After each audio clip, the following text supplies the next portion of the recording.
Say that again? Why am I not getting anything done? Because of Scotty. Correct. Scotty's Why? always This is why, people. Are we ready? Are we ready? 3, 2, 1. Ta-da! It's up on the lift. We're getting ready to yank the transmission. Did a gentle... I got to do a little bit of cleaning and stuff. We still got some schmegma here and there from its last wash. So we'll do a quick blow off the bottom. Get the dirt and everything off of it. Which will also give me a chance to disconnect the transmission lines and the extra stuff that's here that needs to be removed. Starter's got to come out. We still have wiring going to that. Let me get this out of the way because I hate spiders. Absolutely hate them.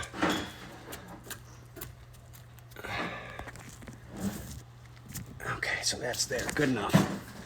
Okay.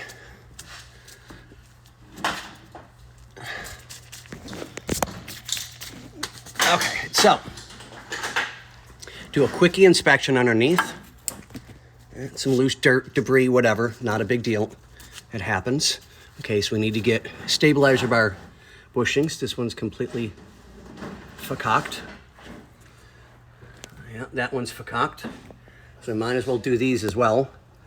I'll let Bobby know so we can let the owner know. So we still have O2 sensor wires over here. We have, I'm going to recommend that we get a new starter wire.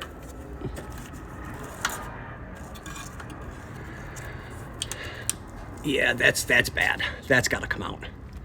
So that's going to be a little bit of a nightmare, but we'll let the owner know and Bobby, because yeah, that's burned. I'll yank the starter, get that out of the way. All in all, it doesn't really look super bad. It doesn't.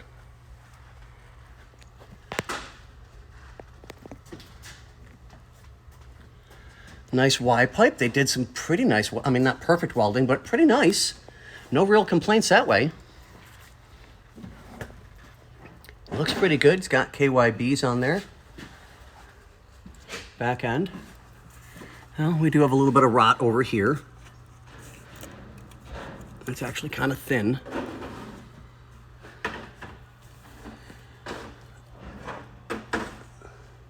So one bad spot so far. I mean, oh, I would definitely recommend some bushings. But I mean, it's not, oh my God, major.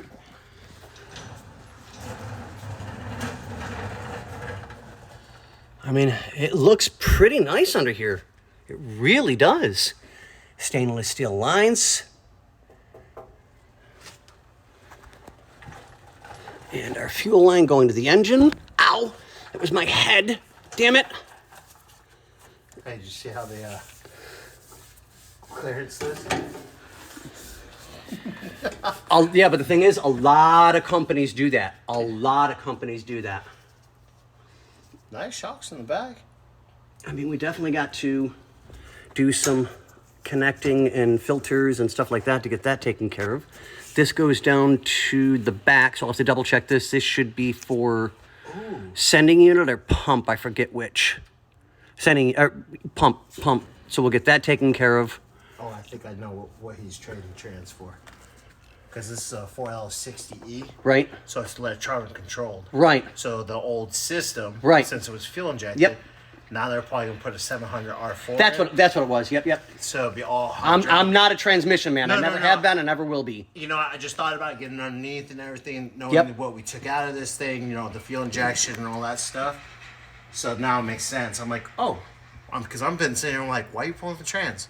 Yeah. You know, why are we switching trans? But now it makes sense because we went to a carburetor setup on the motor and we have wiring, wiring that Scotty's been doing and a great job. Simplifying just for lights, stuff like that, ignition. Right. So now we don't have a controller for this guy. So back to a 700 R4, which should still be a 4-speed like this one was, or is, excuse me. But it's all hydraulic instead of electronic. And that's which, folks, I got a 64 Plymouth Blount that I'm going to put a 5.3 in, and we're going to put a 700 R4 behind it. And the reason I'm doing that, because I want to drive it to San Francisco and have AC. And get 22 miles per gallon because the car weighs nothing compared to what that motor's coming out of. Right, exactly, you know. Okay, so let's get a quickie look at all of this. Exhaust is going to have to come down. It's going to have to be cut. There's no choice. I would like to not do that. If I can, I think I might be able to get away with it because this is spring mounted, which is super cool. So if we let this hang, we should, for all intents purposes, be able to Just unbolt it. yeah, just unbolt it, let it hang. And it should be able to just be enough. Yeah, that we can. How heavy are these transmissions? Because it's just you and me today. Let me know when you're ready. Okay, so we need to drain the transmission so that we don't have. Yeah, there's no.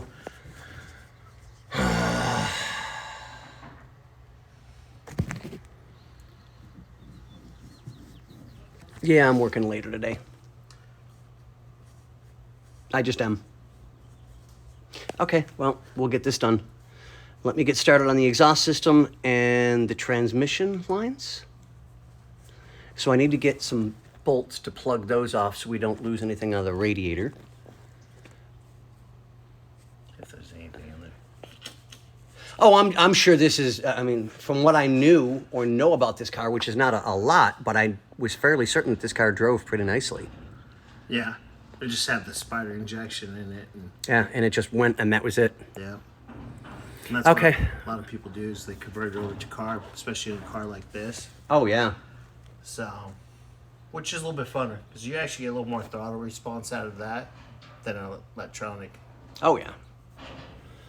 Okay, let me get started on doing this.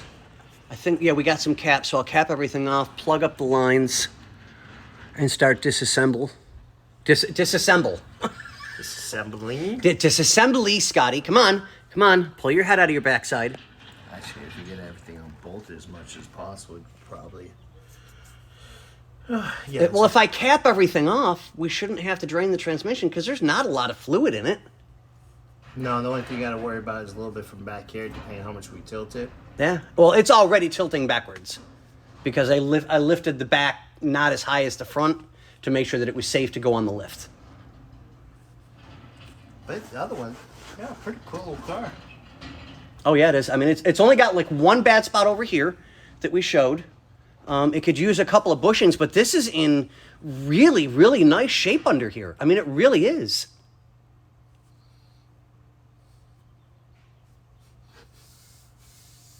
That's actually kind of common. I mean, it really is. It's kind of common to do the Avantes have it in a couple of spots where they're literally you're told to smash the exhaust pipe down to get it to go into its particular area. I mean, I like how it's pretty tucked up. Oh yeah, they did a great job. Whoever did the work. This is definitely on the higher end that I've seen. That wasn't the $15 an hour specialist. No. This wasn't the $15 an hour specialist by no means. I mean, a good cleaning underneath, pressure wash, get a couple of things taken care of. Yeah, this car is beautiful underneath. It really is. This car will go for a long time. Oh, yeah. But, okay, guys, we gave you a good update, showed you everything that's going on underneath the car. We're going to start with the starter, plug up the transmission lines, going to the radiator and coming from the transmission, plug those up, cap those off, drop the exhaust, and we should, if all goes well, we should be able to get the transmission out today. Yeah. I just got a darn Cadillacs. On this note, Later, guys. peace.